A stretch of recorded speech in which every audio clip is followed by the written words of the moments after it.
अच्छा बेटा, आज हम जो आपके पास थर्ड चैप्टर है डायनामिक्स का, उसके एसएलओज जो हैं वो हम डिस्कस करने के लिए जाएंगे। और वो एसएलओज क्या हैं? We have first SLO is 3.1.1, describe the concept of force and its SI unit. तो देखिए यहाँ पे ये क्या कह रहे हैं कॉन्सेप्ट ऑफ फोर्स में। अ फोर्स मूव्स और टेंड्स टू, फोर्स क्या होती है? जो कि मूव कराए या तो मूव कराते, और टेंट्स टू मूव यानी कि मूव कराने की कोशिश करे, स्टॉप करे, और tends to stop a moving body, that is called the force. यानी कि force basically moves the body which is in rest, और tends to move the body which is in rest, और stop the body which is in motion, और tends to stop the body which is in motion. The force can be change. इसके अलावा force का दूसरा option क्या है कि force can also B change the direction of the body. ऐसा भी मुमकिन हो सकता है कि there is an object which is moving on a straight path. ये एक ऑब्जेक्ट है, ये सीधे रास्ते पे जा रहा था, आपने इसके ऊपर फोर्स एफ अप्लाई किया, and due to this application of force object starts changing its direction. Object यानी कि फोर्स जो है वो ये भी काम करती है, और फोर्स इसके अलावा ऑब्जेक्ट की ऐसा भी मुमकिन है कि ऑब्जेक्ट की सिर्फ और सिर्फ किसको चेंज कर रही हो? डायरेक्शन को चेंज कर रही है। तो that is called the force. अब यहाँ पे एग्जांपल्स इन्होंने दी हैं। Ball is turned into different directions as pushed by batsman. जब बैट्समैन बॉल के ऊपर स्ट्राइक करता है तो बॉल अपनी डायरेक्शन को क्या कर लेती है?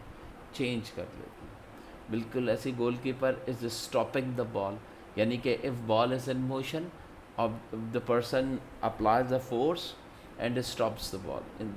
अब बॉय पुशिंग, एक बॉय जो है अगर ये बॉल को पुश कर रहा है, तो अब यहाँ पे क्या है कि ई tends to move an object, लेकिन ऑब्जेक्ट का मास इतना बड़ा है कि वो इसको मूव नहीं कर पा रहा। इससे आगे चलें, इसका एसआई यूनिट सिस्टम अगर आप देखते हैं तो एसआई यूनिट सिस्टम में फोर्स को मेजर किया जाता है in newtons according to the second law of Newton of motion. 1 newton can be defined as is the force, वो फोर्स होगी दैट प्रोड्यूसेस एन एक्सेलरेशन, जो कि कितना? 1 मीटर पर सेकेंड स्क्वायर का एक्सेलरेशन प्रोड्यूस करे, जबकि बॉडी का मास कितना हो? 1 किलोग्राम। यानी कि if there is an object having 1 kilogram mass and 1 meter per second square its acceleration, so the force applied on it will be equals to 1 Newton। और देखिए 1 kilogram 1 metre per second square, तो 1 kilogram per metre square, that is equals to 1 newton. अब 3.1.2 क्या है? Differentiate among different kinds of forces. आपने यहाँ पे different force की कई ये काइंड्स होती हैं, उसको आपने अब इसमें क्या है, ये जो फोर्सेस दी गई हैं ये एक एक करके नीचे डिस्कस किए गए हैं, तो अगर आप इनको देखें, ये हमने पहले भी देखा था, लेकिन अगर आप देख लेते, कॉन्टैक्ट फोर्सेस कौन सी फोर्सेस होती हैं? These are those type of forces which to object, यानी कि जब दो ऑब्जेक्ट्स एक दूसरे से इंटरेक्ट करें, टकराएं। इंटरेक्ट का मतलब क्या होता है? इम्पैक्ट हो। इम्पैक्ट का मतलब क्या है? स्ट्राइक कर जाए, स्ट्राइक कर जाए, तो ये आपके पास क्या कहलाएगा? इम्पैक्ट का मतलब क्या हो गया? स्ट्राइक कर जाए। अगर आपके पास स्ट्राइक कर रहे हैं तो इसका मतलब क्या है कि इम्पैक्ट हो रहा है। तो contact forces, if we apply the force, if footballer is apply the force on the football by using a kick, तो इसका मतलब क्या है कि वो भी आपके पास कौन सी फोर्स कहलाएगी? Contact force. अब कॉन्टैक्ट फोर्स के अंदर इन्होंने बहुत सारी एग्जांपल्स दी हैं, इसकी टाइप्स क्या क्या हो सकती हैं। लाइक फ्रिक्शन के अंदर भी कॉन्टैक्ट होता है। टेंशन है ना, स्ट्रिंग के अंदर भी ऑब्जेक्ट को अगर एक स्ट्रिंग से लटका दिया गया है तो कांटेक्ट होगा। नॉर्मल फोर्स भी सरफेस से इंटैक्ट होती है, जुड़ी हुई होती है, तो भी परपेंडिकुलर अप्लाई। एयर रेजिस्टेंस में पार्टिकल ऑब्जेक्ट से टकराते हैं बाकायदा। आपकी अप्लाइड फोर्स किसी ऑब्जेक्ट के ऊपर भी कांटेक्ट, और स्प्रिंग से अगर किसी चीज़ को जोड़ दिया जाए तो वो भी क्या कहलाएगी? कांटेक्ट। अब आएगा frictional force. Friction force, object moves across a surface, it causes a, कोई भी ऑब्जेक्ट अगर वो मूव कर रहा है और उनकी सरफेसेस आपस में क्या कर रही हैं? स्लाइड कर रही हैं, टकरा रही हैं, तो इसका मतलब क्या है? स्लाइडिंग और in between the two surfaces produces a friction. और फ्रिक्शन क्या करती है? It just oppose the motion. Friction जो होगी वो क्या करेगी? फ्रिक्शन अपोज करेगी किस चीज़ को? मोशन को या मूवमेंट को। यानी कि अगर एक ऑब्जेक्ट फॉरवर्ड मूव कर रहा है तो फ्रिक्शन जो होगी वो बैकवर्ड, लेफ्टवर्ड जा रहा है तो अपवर्ड जा रहा है तो डाउनवर्ड्स, और डाउनवर्ड जा रहा है तो अपवर्ड्स, यानी कि it is against the motion of the body and it is due to the sliding of the surfaces की वजह से ये बिल्डअप होता है। तीसरा आपके पास क्या आ रहा है, टेंशन फोर्स। टेंशन फोर्स किसी स्ट्रिंग या रोप के अंदर बिल्डअप होती है, याद रखिएगा, या किसी स्ट्रिंग में बिल्डअप होती है। अब बताइए रोप या स्ट्रिंग होने का मतलब क्या हुआ कि अगर मैं किसी स्ट्रिंग के ज़रिए किसी ऑब्जेक्ट को हैंग कर देता हूँ तो इसका वेट डाउनवर्ड एक्ट कर रहा है, so there is a reaction force tension in a string which is same in magnitude of W and opposite in its direction.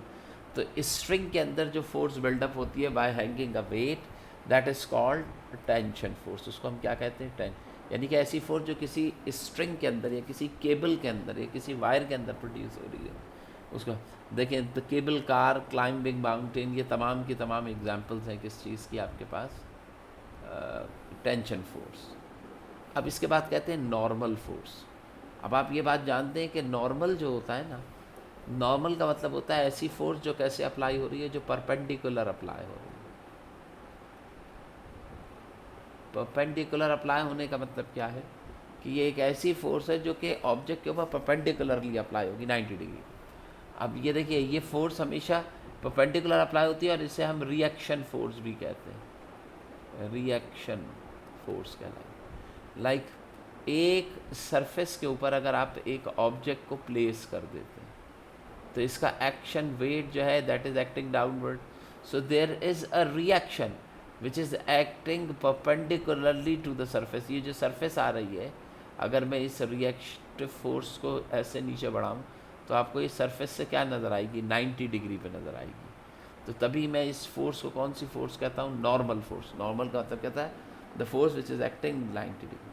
तो कोई भी ऑब्जेक्ट देखिए, the book resting on the table, table के ऊपर रख दी जाए, या पर्सन लीइंग ऑन द वॉल, अगर किसी दीवार के ऊपर लीनिंग ऑन द वॉल है तो भी, या किसी दीवार पे कोई बंदा खड़ा है या कहीं पर भी, या ज़मीन पे भी आप खड़े होंगे, तो रिएक्टिव फोर्स जो होगी वो हमेशा कैसी कहलाएगी, नॉर्मल फोर्स। इसके बाद कह रहे हैं एयर रेजिस्टेंस फोर्स। तो आप जानते हैं एयर रेजिस्टेंस फोर्स कैसी होती है। मसलन किसी भी ऑब्जेक्ट को अगर एयर के अंदर आप मूव कराएंगे तो एयर और ऑब्जेक्ट के दरमियान में जो फ्रिक्शनल फोर्स जनरेट होगी, जो ऑब्जेक्ट की मोशन को अपोज करेगी, उसको हम एयर रेजिस्टेंस। तो इट मीन्स कि एयर रेजिस्टेंस फोर्स को बिल्डअप होने के लिए एयर की रिक्वायरमेंट है। अगर एयर होगी तो ये फोर्स बिल्डअप होगी, वरना नहीं। तो इसकी example air resistance force aeroplane वगैरह में होता है, पैराशूट्स के अंदर। या भी एयर रेजिस्टेंस आपको ऐसे ही मिलेगी कि अगर आप किसी ऐसी गाड़ी में बैठे हैं विच is moving very fastly on the road, and if you अगर आप अपने हाथ को, अपने हैंड को अगर आप उससे बाहर निकालिए, जो विंडो होती है, तो आपको बाकायदा एयर जो है वो आपको अपने हाथ से टकराती हुई महसूस होगी और आपका हाथ पीछे की तरफ जाने लगेगा। तो that is also be due to the air resistive force which is be there due to the presence of different type of gases और एटमॉस्फेयर इन द एयर। अगला है अप्लाइड फोर्स। अप्लाइड फोर्स भी एक force है और ये बहुत ही आम, नॉर्मल, सिंपल सी फोर्स है। When ever someone is applying any force on a body, जब आप फोर्स अप्लाई करें किसी ऑब्जेक्ट के ऊपर, तो इसका मतलब क्या है कि यूज़र जो है वो एक अप्लायर बन जाएगा। तो the force which is acting on that, वो कौन सी कहलाएगी, अप्लाइड फोर्स। अमूमन अप्लाइड फोर्स जब किसी ऑब्जेक्ट पे अप्लाई होती है तो एक्सेलरेशन वो भी प्रोड्यूस करेगी। A person pushing a car और चेयर, ठीक है ना, तो that is called the your applied force. अच्छा, अगली फोर्स जो है उसको ये कह रहे हैं स्प्रिंग फोर्स। जो स्प्रिंग फोर्स है वो कैसी फोर्स है, जो किसी स्प्रिंग के अंदर बिल्डअप होगी, और स्प्रिंग में बिल्डअप होने वाली फोर्स रीस्टोरिंग फोर्स कहलाती है। ये हम पढ़ेंगे आगे चल के, रीस्टोरिंग फोर्स होती है। यानी कि किसी स्प्रिंग को अगर आप कंप्रेस करना, ये स्प्रिंग था नॉर्मल हालत में, आपने इसे कंप्रेस कर दिया, जैसे आप इसे कंप्रेस करेंगे तो you are changing its shape. तो जब आप किसी चीज़ को दबाते हैं तो वो खुलने की कोशिश करती है ना, तो बिल्कुल ऐसे ही when you press the spring in the forward direction, the reaction force is going to be acted in opposite, the backward direction, which makes the body move into their original shape. मसलन spring दब गया है तो इसमें एक restoring force backward बनेगी जो spring को इस ओरिजिनल शेप में वापस लाने की कोशिश करेगी। अगर आप स्ट्रेच कर रहे हैं तो कंप्रेस्ड रहेगी, कंप्रेस कर रहे हैं तो ये कहलाती है स्प्रिंग फोर्स। ठीक है, spring is a metal elastic device that returns it's. Spring की क्या खासियत होती है? अपनी ओरिजिनल फॉर्म में वापस आ जाएगा। तो स्प्रिंग को वापस लाने के लिए मतलब आपने कंप्रेस किया, अब ये जो खुलने वाली फोर्स होगी, मसलन एक स्प्रिंग है उसको आपने प्रेस करते गए, आपकी अप्लाइड फोर्स है, और जो स्प्रिंग में बिल्डअप हो रही है, जो स्प्रिंग को खोल रही होगी, वो उसकी रीस्टोरिंग फोर्स या फिर स्प्रिंग फोर्स कहलाएगी। अगला क्या, अब देखिए ट्रैम्पोलिन के अंदर यही आपके पास एग्जिस्ट करते हैं, ट्रैम्पोलिन, डाइविंग बोट वगैरह, या जो आपके पास तीर कमान होती है उसमें भी आपके पास जो फोर्स होती है वो आपके पास इसी तरीके से रीस्टोरिंग फोर्स आती है। एक्शन एट डिस्टेंस फोर्स, यानी कि किसी ख़ास डिस्टेंस के ऊपर फोर्सेस का एक्शन, यानी कि फोर्स एक्ट करे लेकिन कांटेक्ट के साथ नहीं, नॉन कांटेक्ट, यानी कि एक डिस्टेंस के साथ। These type of forces happens when interactive objects are not in physical, यानी कि वो ऑब्जेक्ट जो है वो फिजिकल कांटेक्ट में आ ही नहीं रहा है, आपको नज़र नहीं आ रहा है कि वो फोर्स जो है वो कोई चीज़ आके उसको इंटैक्ट कर रही है with each other, yet they are able to push और पुल, यानी कि टकराए बगैर वो एक दूसरे को पुश और पुल कर रहे हैं। तो अब देखिए इसमें कौन कौन सी ये कहलाती हैं नॉन कॉन्टैक्ट फोर्सेस।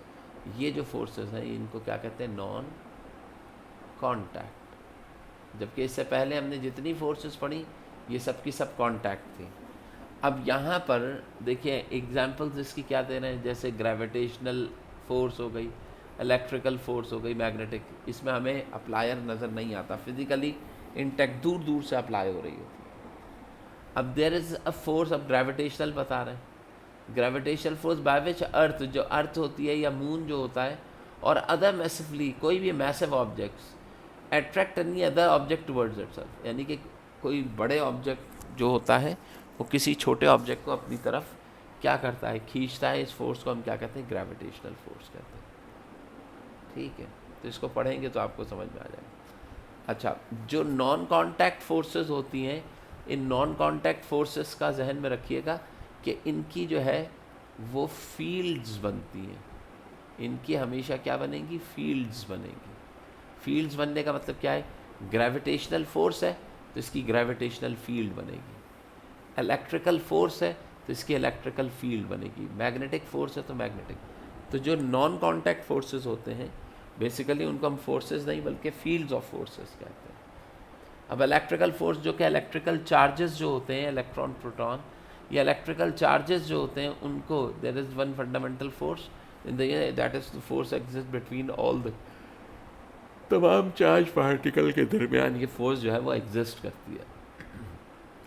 ठीक है, उसको हमने इलेक्ट्रिकल फोर्स, और मैग्नेटिक फोर्स मैग्नेट के पोल्स के दरमियान में मैग्नेटिज्म की वजह से जो फोर्स बिल्डअप होती है उसको हम मैग्नेटिक फोर्स कहते हैं। तो मैग्नेटिक फोर्स, इलेक्ट्रिकल फोर्स और ग्रेविटेशनल फोर्स ये सारी नॉन कॉन्टैक्ट हैं, बाकी कॉन्टैक्ट हैं।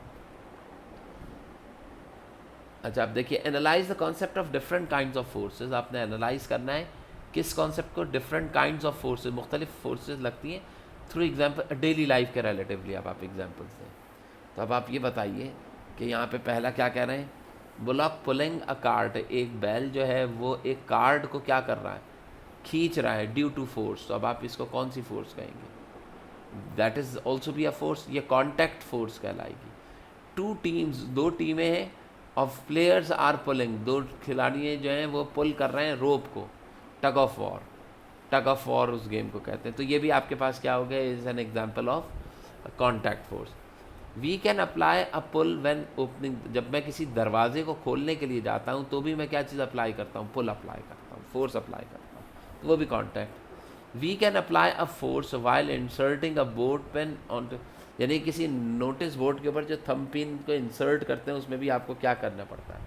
उसके अलावा pushing a wheelbarrow, wheelbarrow जो है उसको जब आप खींच रहे होते हैं या किसी भी ऑब्जेक्ट को अगर आप खींचेंगे तो उसमें क्या लगेगी? Force. Pushing the earth forward with a bulldozer, यानी कि बुलडोज़र जो है वो आगे कैसे बढ़ रहा होता है कि वो अर्थ को बैक साइड के ऊपर धकेलता है तो वो खुद कैसे मूव कर जाता है आगे। तो जो बुलडोज़र की पुशिंग है या मूवमेंट है वो भी ड्यू टू फोर्स है।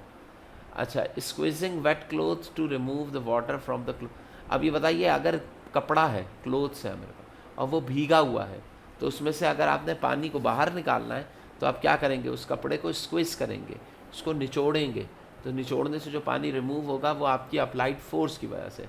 स्क्विजिंग ऑफ वाटर जो होता है फ्रॉम क्लोथ, तो ये आपके पास ये स्ट्रेचिंग ऑफ, अगर एक स्प्रिंग लेके उसको खींच डालूँ, मैं स्ट्रेच करूँ, ठीक है, चेस्ट एक्सपेंडर यानी कि एक्सरसाइज अगर हम करना चाह रहे हैं, तो उसमें भी ये क्या है, due to application of force. A glass rod rubbed, एक ग्लास रॉड लिया, उसको रब किया है विद अ सिल्क, एक सिल्क के साथ, सो दैट अट्रैक्ट, अगर वो टाइनी पार्टिकल्स को अट्रैक्ट करना है, तो बताइए ग्लास रॉड को जब आप रब करेंगे तो इसका मतलब क्या है, you will have to do that task with the help of applied force. It is an example of action of distance. ये वाली जो है, अच्छा, उसकी वजह से जो चार्ज बिल्डअप हो जाएगा उस रॉड में, वो जो चार्ज होगा वो एग्जाम्पल होगी किस चीज़ की, डिस्टेंस फोर्स की या नॉन कॉन्टैक्ट फोर्स की। तो यहाँ तक हमने देखा। अब उसके बाद नेक्स्ट टॉपिक जो है वो मोमेंटम से रिलेटेड है। ये नेक्स्ट टॉपिक जो है वो मैं आपको यहाँ पर करके बताऊँगा, तो अब ज़रा आप देखिएगा इस टॉपिक को।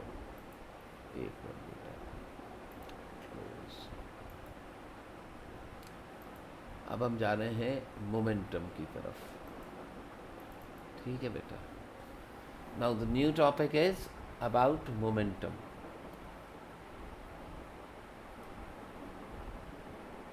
Momentum of an object. अच्छा, मोमेंटम जो है बेसिकली व्हाट इज इट, असल में हम क्या चीज़ पढ़ने के लिए जा रहे हैं, ये मोमेंटम पढ़ने जा रहे हैं। Momentum can be defined as the quantity of motion, यानी कि किसी भी ऑब्जेक्ट में जो मोशन या मूवमेंट की क्वांटिटी होगी, मकदार होगी, that is called its momentum.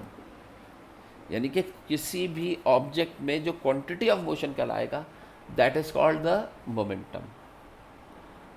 We have another mathematical representation of momentum also. अच्छा, मैथमेटिकल रिप्रेजेंटेशन में अगर मैं देखूं तो आप देखेंगे कि, अब ये बताइए, when we talk about the quantity of motion या मूवमेंट की बात करूं, तो मूवमेंट या मोशन जो है वो लिंक करती है किस चीज़ से, स्पीड से। अब जितनी क्वांटिटी ऑफ मोशन ज़्यादा हुई, यानी कि अगर क्वांटिटी ऑफ मोशन ज़्यादा हो रही है, इसका मतलब क्या है कि इसकी स्पीड भी क्या होगी, ज़्यादा। तो इसका मतलब क्या है कि the momentum is represented by a capital letter P। तो we know that P varies directly with the velocity और the speed of that body, यानी कि वेलोसिटी और स्पीड से डायरेक्टली, जितनी ज़्यादा स्पीड होगी उतनी ही ज़्यादा मोमेंटम, जितनी कम स्पीड उतना ही कम मोमेंटम। अब ये बताइए, if we remove this proportionality sign, तो we have equal to and a constant here, जबकि बाकी चीज़ें as it is. V and P जो है वो आपके पास क्या है, एज इट इज़, यानी कि इस प्रोपोर्शनैलिटी की जगह पे मैंने इक्वल टू कांस्टेंट अप्लाई कर। अब आप और नीचे आइए तो आप ये देखेंगे कि ये जो कांस्टेंट है, अब suppose there is an object and we are applying some force on that object, मैंने फोर्स अप्लाई की, due to application of force object starts to move and at that point its velocity is v। यहाँ पे पहुँच के इसकी velocity क्या हो गई, ये v होने का मतलब क्या है कि at that instant there would be some quantity of motion which is called momentum. तो बताइए, during the motion after application of force the quantity which remains, जब मैंने फोर्स लगा दी तो वो क्वांटिटी जो कि फोर्स लगाने के बाद एक इंस्टेंट से दूसरे इंस्टेंट पे पहुंच जाने के बावजूद भी कांस्टेंट है, चेंज नहीं हो रही, दैट इज इट्स मास। तो यहाँ पे जब मैं एक्सपेरिमेंट्स को देखता हूँ तो मुझे ये समझ में आता है इस सिनेरियो में कि the best constant which can be replaced by this constant, that will be the mass of that body। तो मैंने इस कांस्टेंट की जगह क्या लिख लिया, mass। तो we have formula P is equal to m multiply by v, यानी कि मैं क्या कहूँगा कि द प्रोडक्ट, मोमेंटम को कैसे डिफाइन करूँगा, product of mass and velocity will give you momentum of an object, यानी कि वो मोमेंटम, ऑब्जेक्ट का मोमेंटम कंसिडर किया जाएगा। किस चीज़ का? द प्रोडक्ट, प्रोडक्ट ले लिया जाए किन किन चीज़ों का? Mass and velocity, mass and velocity. अगर मैं इन दोनों का प्रोडक्ट लूँगा तो what we will get? We will get momentum of an object. उस ऑब्जेक्ट का मुझे क्या पता लगेगा? मोमेंटम पता लगेगा। तो इसका मतलब क्या हो गया कि अगर मैं इस इक्वेशन को दोबारा से लिखता हूँ, मैथमेटिकल रिप्रेजेंटेशन ऑफ मोमेंटम, तो we have formula P is equals to V into I. Now in that case we can also says that कि momentum varies directly proportional to the velocity as well as momentum is directly proportional to the mass of the body. अब देखिए, अब आप ये चीज़ जहन में रखें कि quantity of motion, we are talking about quantity of motion, quantity of motion। अब मुझे ये बताएं कि अब यहाँ पे मैं एक बहुत ही इम्पॉर्टेंट और अहम कॉन्सेप्ट देने जा रहा हूँ। If someone wants to measure this quantity of motion, अगर कोई उस क्वांटिटी ऑफ मोशन को भाई देखिए, वैसे अगर कैलकुलेट करना हो तो we have formula this one, but if you want to measure it, अगर आप ये अंदाज़ा लगाना चाहते हैं कि किसी भी ऑब्जेक्ट की में क्वांटिटी ऑफ मोशन ज़्यादा है या कम, ठीक है, तो if you want to measure the quantity of motion in the body, तो आप उसका तखमीना, उसका अंदाज़ा कैसे लगाएंगे? उसका अंदाज़ा लगाने का एक सिंपल सा मेथड है। लेट सपोज कि देयर इज़ एन ऑब्जेक्ट, ये एक गाड़ी है जो कि क्या कर रही है? फॉरवर्ड मूव कर रही है। आपने ये चेक करना है कि इस गाड़ी का मोमेंटम P जो है वो कितना है, ज़्यादा है या कम। तो उसका सबसे आसान तरीक़ा क्या है कि इस गाड़ी के सामने आके खड़े हो जाइए और गाड़ी को अपने हाथ से क्या करें? स्टॉप करें, रोकें। अगर इसको रोकने में आपने जितनी ज़्यादा फोर्स अप्लाई करेंगे, इसका मतलब क्या है कि इस ऑब्जेक्ट में क्वांटिटी ऑफ मोशन क्या होगा? उतना ही ज़्यादा। यानी कि if there is an object, a moving object which is moving towards a person, तो बताइए अगर इस बंदे को ये जज करना है कि इसमें मोमेंटम कितना है, तो he will apply some force in order to stop it. इसको रोकने के लिए उसे कुछ क्या लगानी पड़ेगी? Force. If the magnitude of force is less, so the momentum will be less. तो अगर फोर्स कम है तो मोमेंटम भी क्या होगा? कम। और अगर फोर्स ज़्यादा हुई तो मोमेंटम भी क्या होगा? ज़्यादा। तो both varies directly. Is it clear? तो how do we measure the quantity of motion? By applying opposite. अब ये बताइए, मुझे कैलकुलेट करने की ज़रूरत नहीं, मैं किसी भी, अब आप खुद देखिए दो ऑब्जेक्ट्स का मोमेंटम कंपेयर कैसे होगा। सपोज कि देयर इज़ अ कार, ये एक गाड़ी है जो कि छोटी, आप गाड़ी ना करें, एक बाइसिकल है। क्या है बेटे? एक बाइसिकल है।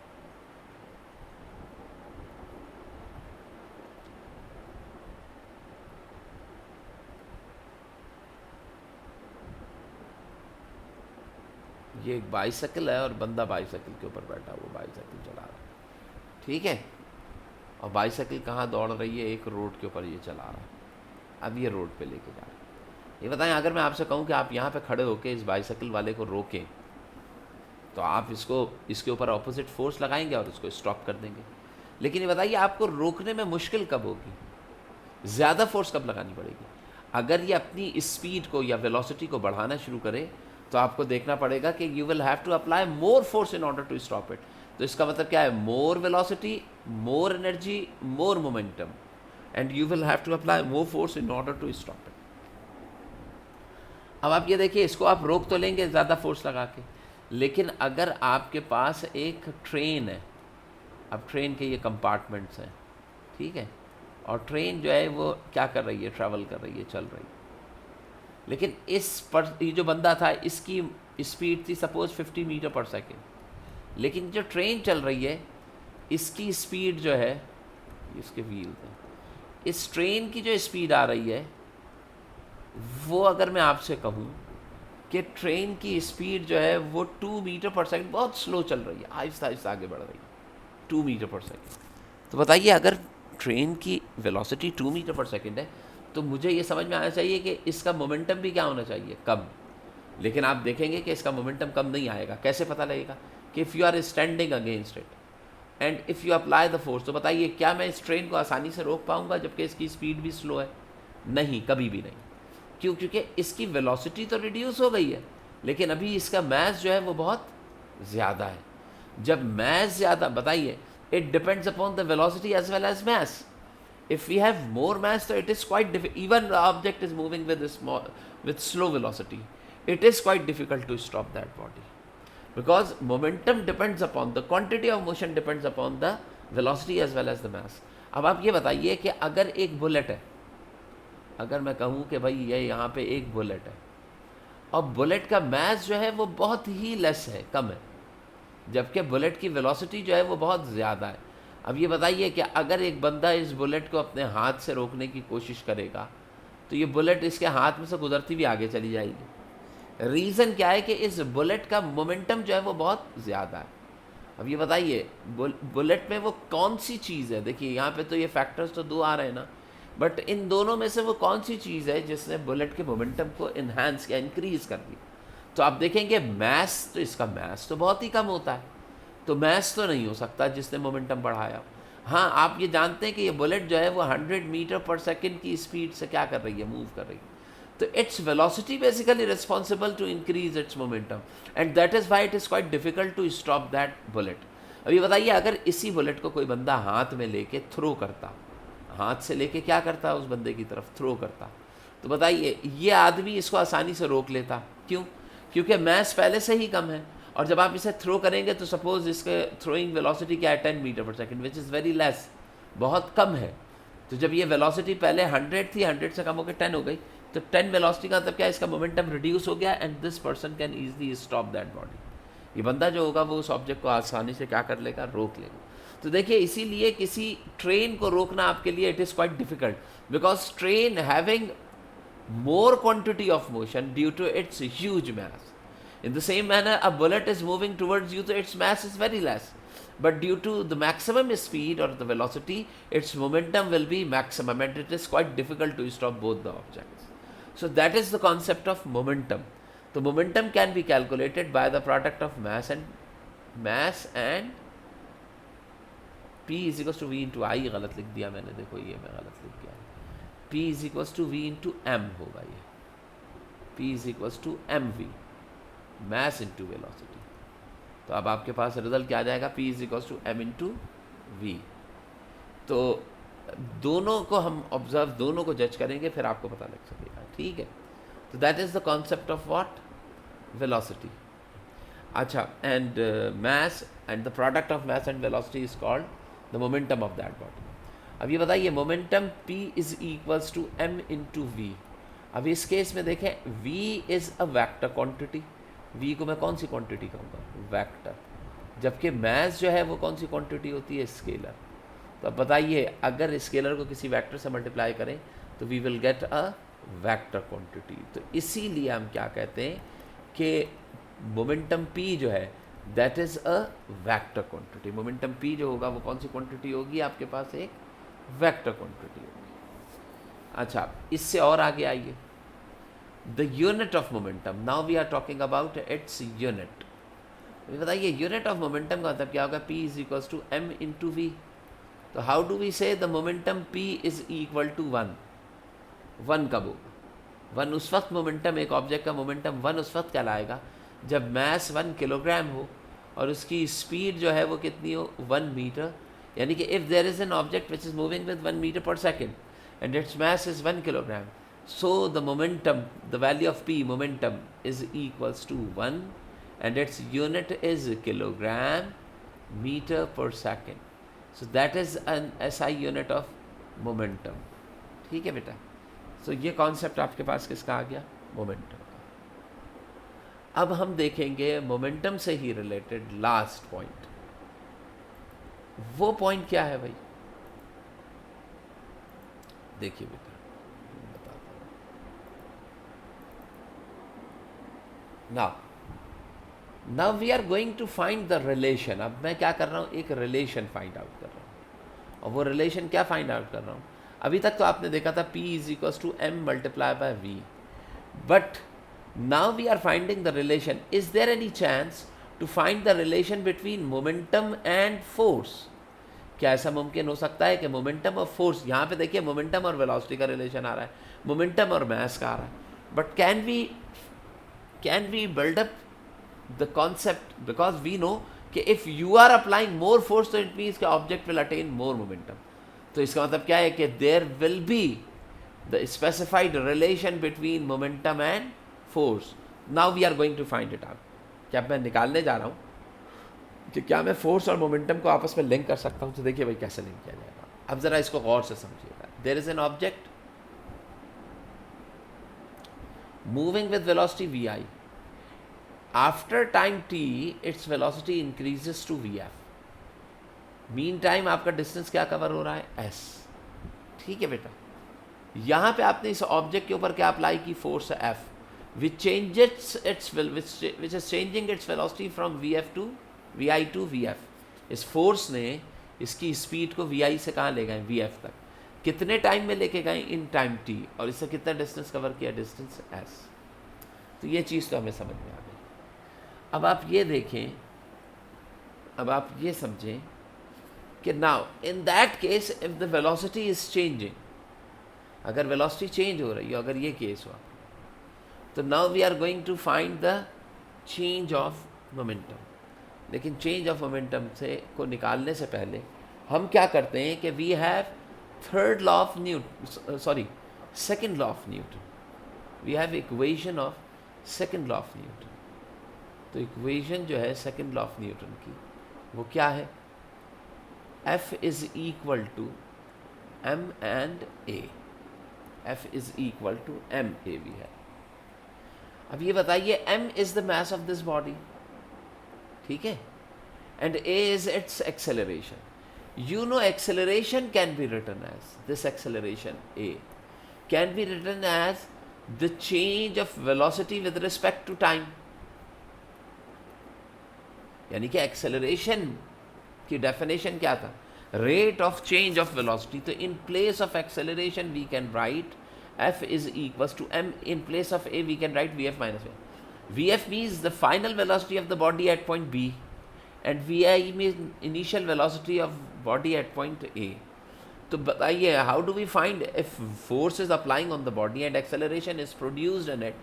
तो it shows the force which is acting produces an acceleration a.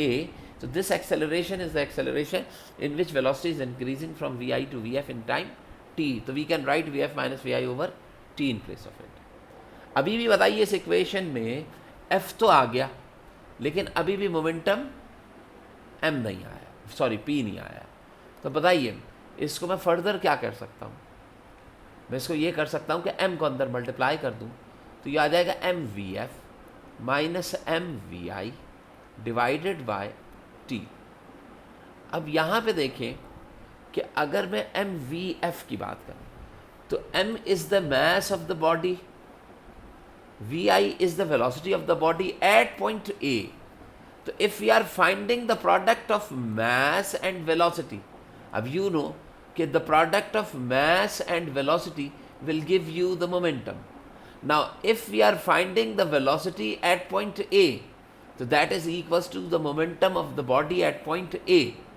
बताइए इस पॉइंट का जो मोमेंटम है, it is represented by PA, and the momentum at point B is PB. So how do we calculate PA? PA is equals to the product of mass and its velocity.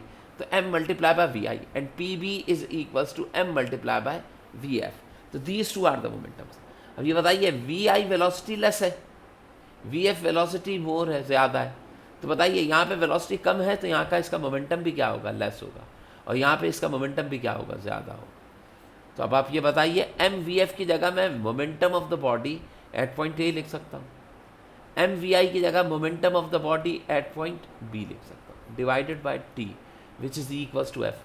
अब ये बताइए मेरे पास अब जो equation आई है, इसमें ये point P A और पी बी का जो डिफरेंस दिया जा रहा है, that is the difference of momentum is also known as the momentum. भाई अगर आप दो मोमेंटम्स का डिफरेंस लेंगे तो आने वाला जो मोमेंटम डेल्टा पी होगा वो भी क्या होगा, मोमेंटम। तो ऊपर वाली चीज़ P A minus P B या पी बी माइनस, सॉरी इसको मैंने उल्टा लिख दिया है, ये आपको लिखना चाहिए था P B minus P A. तो P B final minus initial, इसको हम लिख सकते हैं डेल्टा पी, और डिवाइडेड बाय यहाँ पे क्या आ गया, T. T is the time in which the momentum is going to be change. अगर मैं इस टी के देखूँ तो यहाँ पे टी वो टाइम है जिसमें मोमेंटम क्या हो रहा है, चेंज, और फोर्स क्या है, एफ है। तो we have a separate formula, f is equals to delta p over t, where t is the time at which the momentum is changing from pb to pa। आपके पास समझ में आ रही है कि when the force is applied on the body, due to application of that force, the velocity is going to be changed। the change of velocity produces change in acceleration in time t। अब ये जो time t है इसको हम कहते हैं impact time, time of impact या impact time कहलाता। ये वो वक्त है जब क्या चीज़ अप्लाई हो रही थी, जब आपकी फोर्स अप्लाई हो रही थी। ये वो वक्त है जब आपका मोमेंटम क्या हो रहा था, चेंज हो रहा था। तो इस टाइम t के ऊपर वेलोसिटी इंक्रीज होकर vf से कहाँ तक पहुँची, vi से vf तक पहुँची। तो now we are having a formula. अगर मैं फॉर्मूला देखूं तो force, how can we define the force applied on the body. तो force can also be defined as the rate of change of momentum, यानी कि rate of change of momentum जितना ज़्यादा होगा ऑब्जेक्ट के ऊपर फोर्स भी क्या होगी उतनी, यानी कि डेल्टा पी की वैल्यू जितनी ज़्यादा होगी फोर्स भी क्या होगी उतनी ज़्यादा लगेगी। ठीक है, अब एक ऑब्जेक्ट है, इसका मोमेंटम था 10 और आगे जाके इसका मोमेंटम हो गया 100।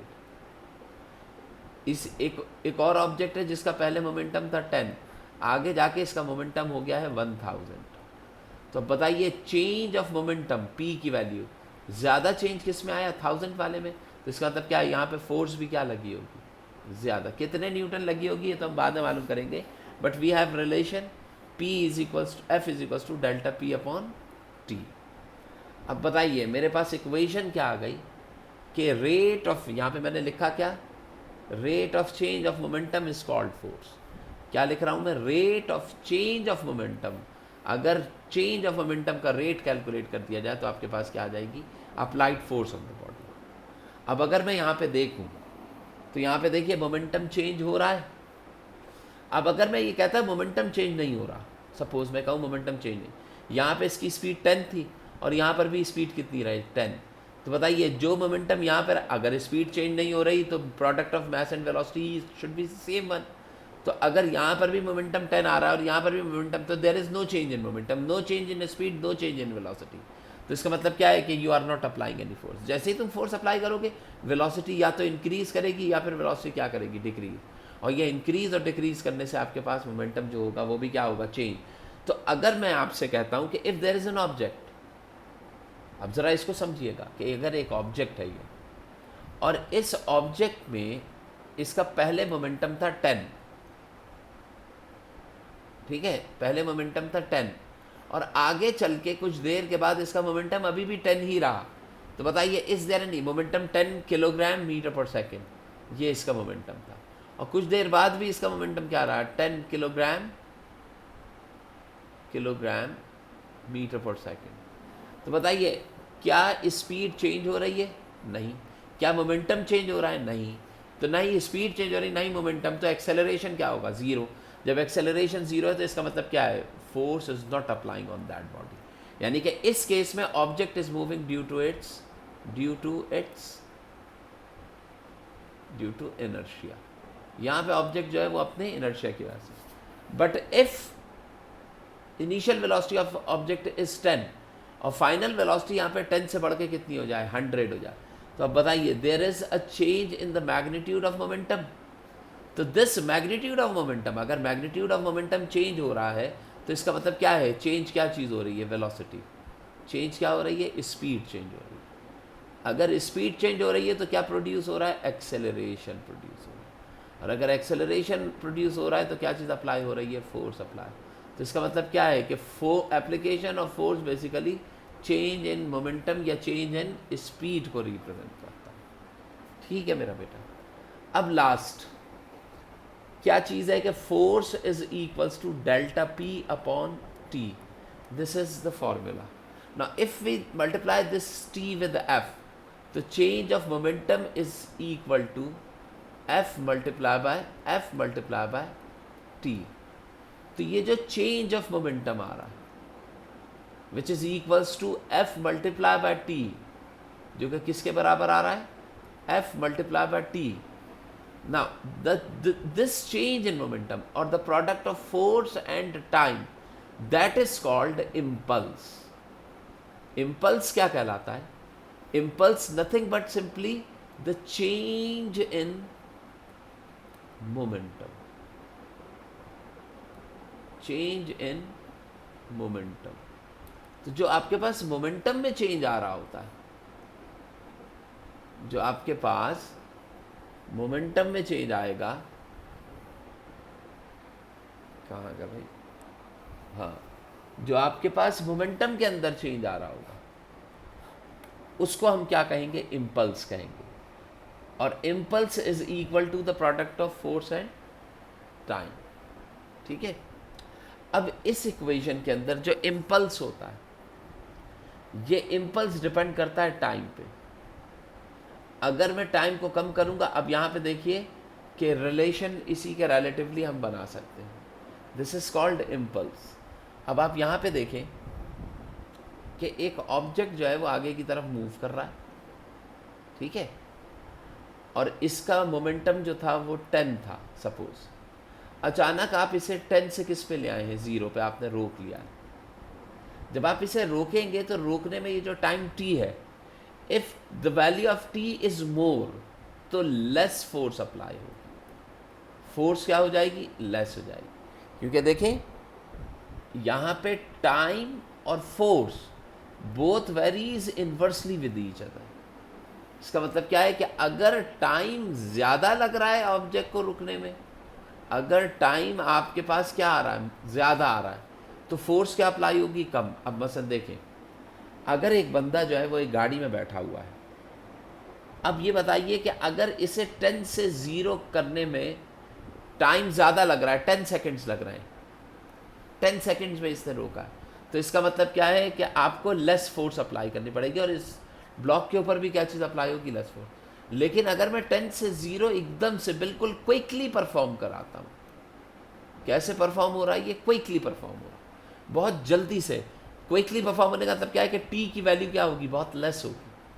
अगर टी की वैल्यू लेस आ रही है तो इसका मतलब क्या है कि फोर्स जो अप्लाई होगी वो क्या होगी, ज़्यादा।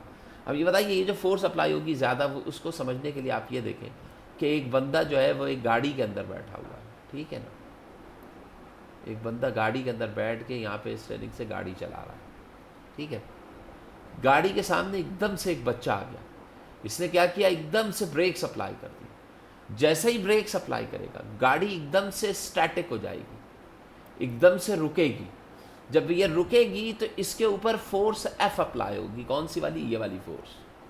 अब ये बताइए, ये फोर्स डिपेंड करती है, ये फोर्स जो इस बंदे के ऊपर अप्लाई होगी, जैसे ही ब्रेक्स अप्लाई करेंगे वो फोर्स कहाँ अप्लाई होगी, इस बंदे को बाहर की तरफ फेंकेगी, गाड़ी से बाहर जाने लगेगा ये। अब ये जो फोर्स अप्लाई होगी, इसकी क्वांटिटी मैक्सिमम कब होगी, जब टाइम क्या हो, मिनिमम हो, कम से कम।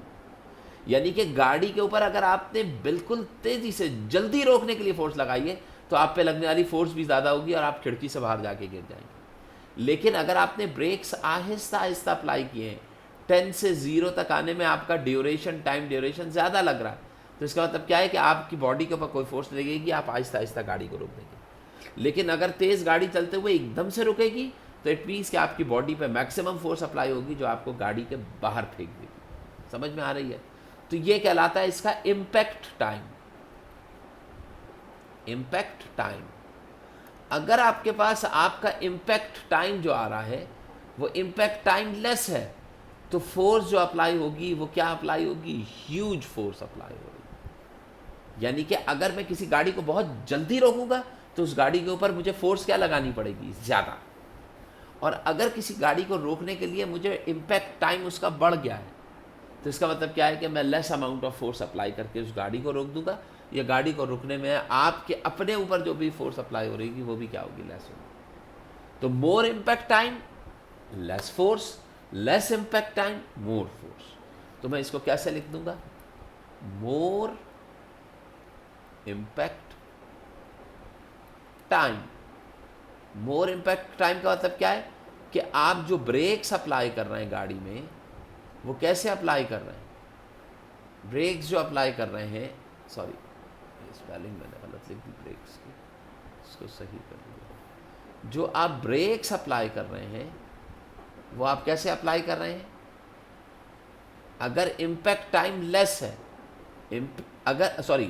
अगर इम्पैक्ट जो इम्पैक्ट टाइम आपके पास आ रहा है, अगर ये इम्पैक्ट टाइम लेस हो जाता है, कम हो जाता है, तो इसका मतलब क्या है, आपने एकदम से जल्दी गाड़ी को रोकना है। तो इसका मतलब क्या है कि ब्रेक जो अप्लाई करेंगे वो ह्यूज अप्लाई करेंगे। ह्यूज का मतलब क्या है, फोर्स ज़्यादा अप्लाई करनी आपको भी पड़ेगी और आपकी बॉडी के ऊपर भी क्या होगी, ज़्यादा फोर्स, ज़्यादा झटका पड़ेगा, ज़्यादा फोर्स इम्पैक्ट करेगी। और अगर इम्पैक्ट टाइम आपके पास क्या है, लार्ज है, ज़्यादा है, लॉन्ग इम्पैक्ट टाइम, अगर लॉन्ग इम्पैक्ट टाइम आ रहा है तो इसका मतलब क्या है कि आपने ब्रेक जो अप्लाई किए हैं वो आहिस्ता आहिस्ता less amount of brakes apply करेंगे। तो आपके ऊपर जो फोर्स भी अप्लाई करनी पड़ रही होगी वो भी क्या अप्लाई करनी पड़ेगी।